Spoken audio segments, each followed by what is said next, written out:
Assalamualaikum warahmatullahi wabarakatuh. Welcome back to Profesor Era Channel, Kuila Belajar. Nah, jadi pada video kali ini kita akan membahas materi lanjutan dari pencemaran lingkungan ya, yaitu tentang materi pencemaran udara. Nah, jadi buat kalian semua nih yang paling penting jangan lupa ya untuk like, share, komen, dan subscribe video ini ya. Terima kasih. Nah, jadi tujuan pembelajaran kita kali ini yaitu yang pertama, siswa dapat mengetahui faktor penyebab pencemaran udara. Dan yang kedua yaitu siswa dapat memahami dampak dari pencemaran udara. Dan yang ketiga yaitu siswa dapat memahami cara penanggulangan pencemaran udara.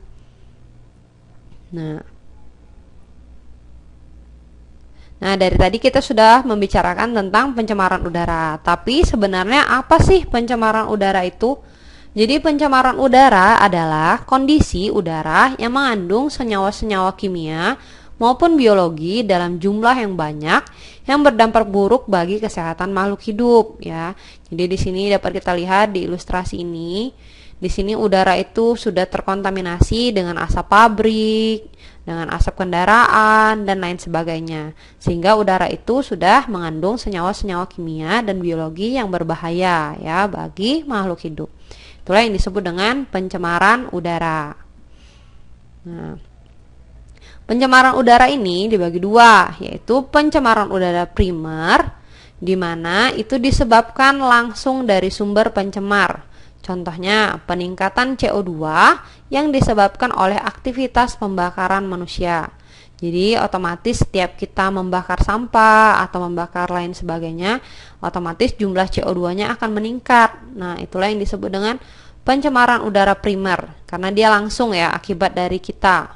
Dia langsung menimbulkan dampaknya itu tadi. Nah, yang kedua yaitu pencemaran udara sekunder. Pencemaran udara sekunder ini terjadi akibat reaksi kimia dari partikel-partikel polutan yang terjadi di atmosfer. Contohnya seperti ini tadi.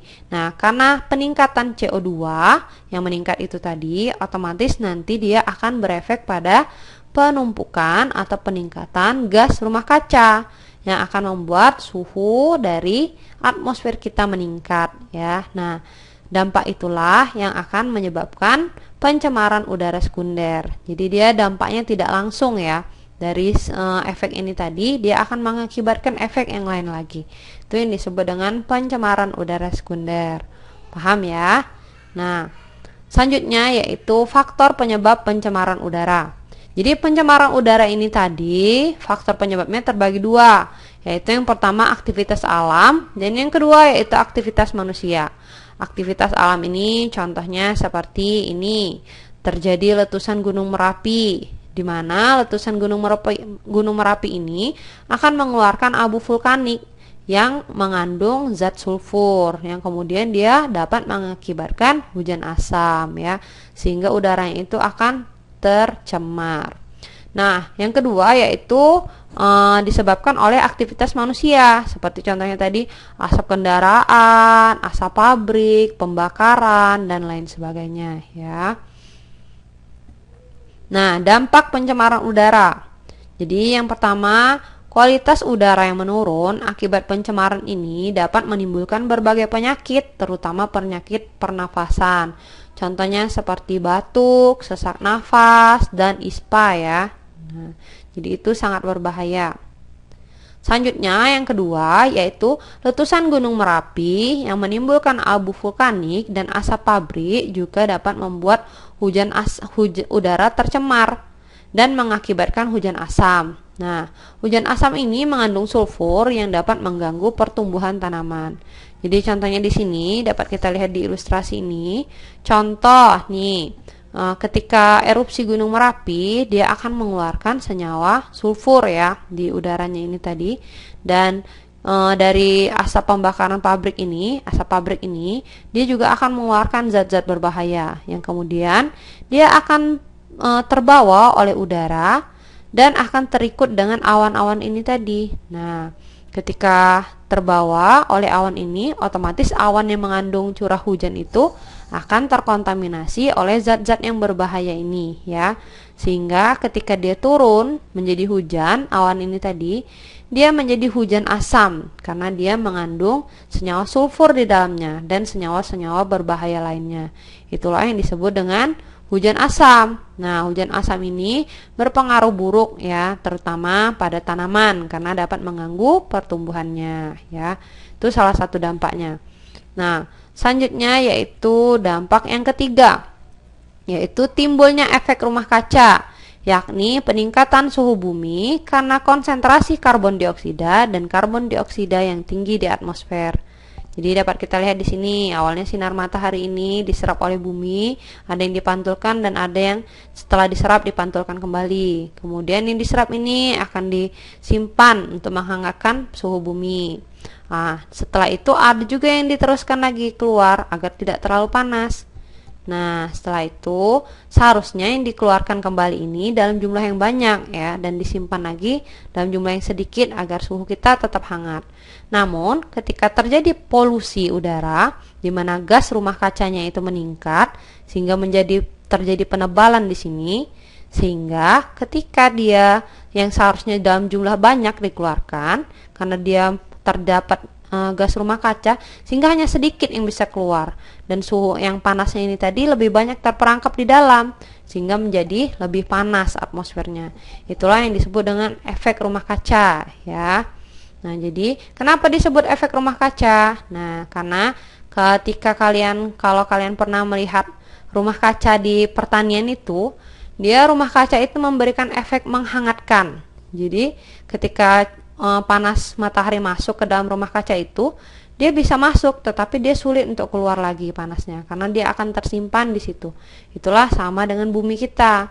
Ketika terjadi peningkatan polusi di atmosfer, dia akan memperangkap atau menyimpan panas itu tadi. Sehingga yang awalnya dia seharusnya panasnya sedikit saja hangat, karena tersimpan panasnya otomatis akan menjadi panas ya. Nah, sehingga akan dapat meningkatkan pemanasan global ya. Paham ya?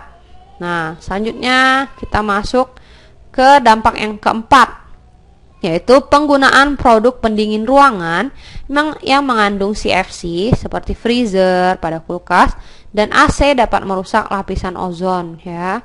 Kenapa? Nah, dapat kita lihat di sini. Jadi lapisan ozon itu berfungsi untuk menyeleksi sinar matahari yang dapat masuk ke bumi. Jadi hanya sinar-sinar matahari yang baik untuk kita saja yang diterima oleh si lapisan ozon ini tadi. Sedangkan sinar matahari yang berbahaya itu akan ditangkal atau tidak diperbolehkan masuk oleh si ozon ini tadi. Nah, sedangkan produk-produk seperti AC dan freezer pada kulkas itu dia mengandung senyawa CFC yang dapat merusak lapisan ozon. Sehingga apabila lapisan ozon kita telah rusak, maka otomatis sinar matahari itu lebih mudah untuk masuk ke permukaan bumi, baik itu yang baik maupun yang berbahaya bagi manusia. Sehingga itu juga sangat berbahaya ya. Nah, itu adalah dampak pencemaran udara yang keempat. Selanjutnya, nah bagaimana nih cara kita menanggulangi pencemaran udara ini tadi? Caranya, yang pertama mengurangi penggunaan kendaraan bermotor ya. Kenapa? Karena seperti tadi telah disebutkan, kendaraan bermotor itu asap kendaraannya itu juga salah satu faktor penyebab pencemaran udara. Yang kedua itu hemat energi ya, karena energi itu juga akan menghasilkan sisa-sisa pembakaran berupa asap dan senyawa-senyawa berbahaya lainnya. Yang ketiga yaitu menanam pohon.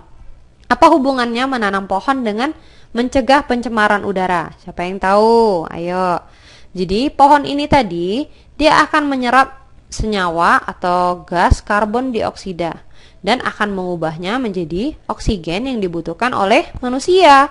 Nah, jadi senyawa CO2 ini berbahaya bagi kita ya, karena memiliki banyak sekali kandungan yang berbahaya. Sedangkan oksigen ini kita butuhkan.